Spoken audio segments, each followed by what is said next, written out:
Peter Griffiter, who's the CEO of our board. Can you do a couple words on that?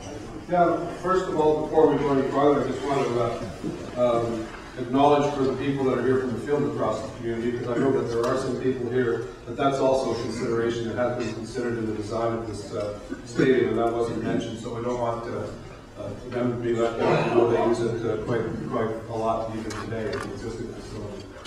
So, as has been mentioned, this is a vision. This is a facility that we want to work towards. The next step in this process is to develop a feasibility study that speaks to the potential partners, that speaks to the potential levels of government that we can look to for assisted funding, that speaks to various corporate members of the community that may be interested in participating with this, and of course the user groups as well. So we feel that, and we're quite surprised and pleasantly surprised when Vic derived the price tag for this, that if we could get a facility this extensive and this current and with this capacity for the price tag that Mark has mentioned, that is a screaming bargain by today's standards in terms of what we're going to be able to provide here with the community. So we're very optimistic as we move forward that we will be able to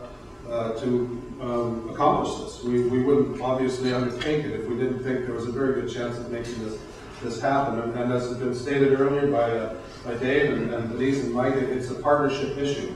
There are going to be a lot of people in this equation. We have spoken to many of them already. People from the soccer community, the rugby community, the cycling community has been very much involved in these discussions, and we're very encouraged every step of the way. It's a great thing about doing things here in the West Shore, is that when you undertake initiatives of this kind of size and that are this ambitious, that every time we kind of put a foot forward, we've been encouraged by the people that we've dealt with, from the user groups to the local political folks to the corporate community. Everybody likes this idea. And it's something that will enable Victoria ultimately to host international events.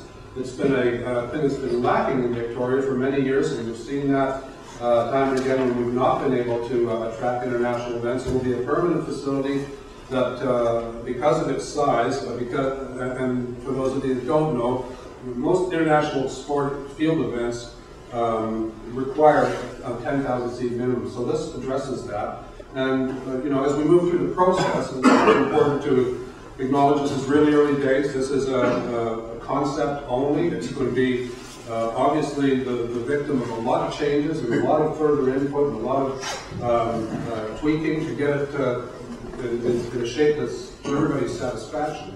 So I think the concept is right. The detailing remains to be worked out, obviously. So. With that, I think we should probably open the floor up for questions.